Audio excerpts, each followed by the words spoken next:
I think the most important thing when I grew up was trainers, either Adidas, Pumas, you know what I mean? Those were the two main ones, you know what I mean? Plus as well you had Fila, you had Lacoste. Everything was about fresh trainers.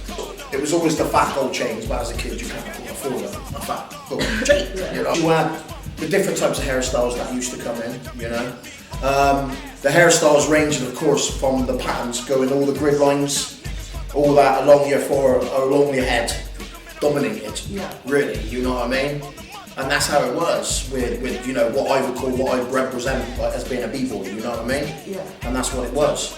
The music side of it, man, it was just all hip-hop, you know what I mean? Yeah, back when hip-hop first started, you know what I mean, it wasn't so divisioned, you know what I mean, like gangster rap and stuff like that. It was just hip-hop or rap. It was always about having fun, being party music, you know, and it was all about using samples and stuff like that, you know. It was something fresh and something different you would not recognise from the hip-hop now because it's so much more professional.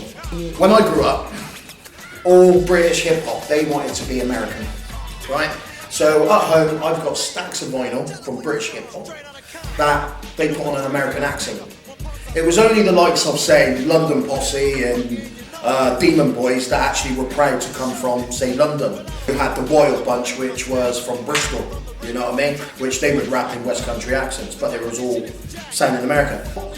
What hip-hop of today is now, in this country, I think is fantastic because they've actually found their own sound.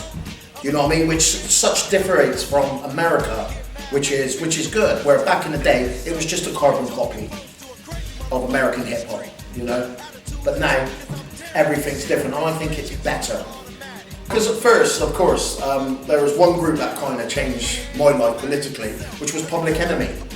And Public Enemy, and I would say NWA to a certain extent, because even though it was party music, you never really heard about what it was like in America. You know what I mean? You just learned through music.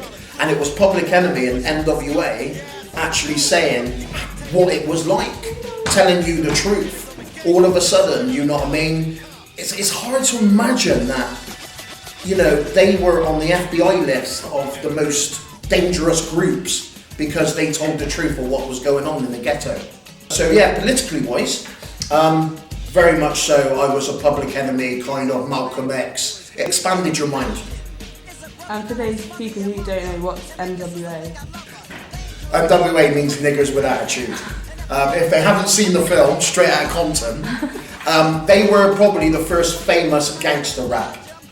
Before then, profanities was never really used. The first hip-hop group to basically tell you what was going on in the street, how kids were dying, how they were earning money by drug dealing, and really kind of told it what it was like on the street, which was a map you can't really relate to in this country, and you still can't relate to in this country.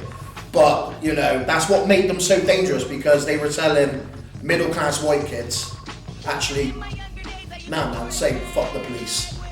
You know, this the statement what was such a different time then, which was just amazing because everything was new and it was dangerous, and like they got arrested for their music, which doesn't happen now. Before b-boys and all that, the kind of what's it called? The trainer culture was very much in fact football hooliganism in the 70s.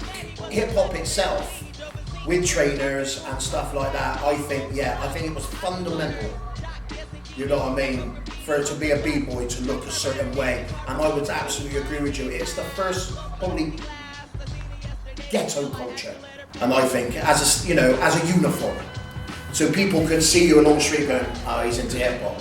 Where now it all blends into one.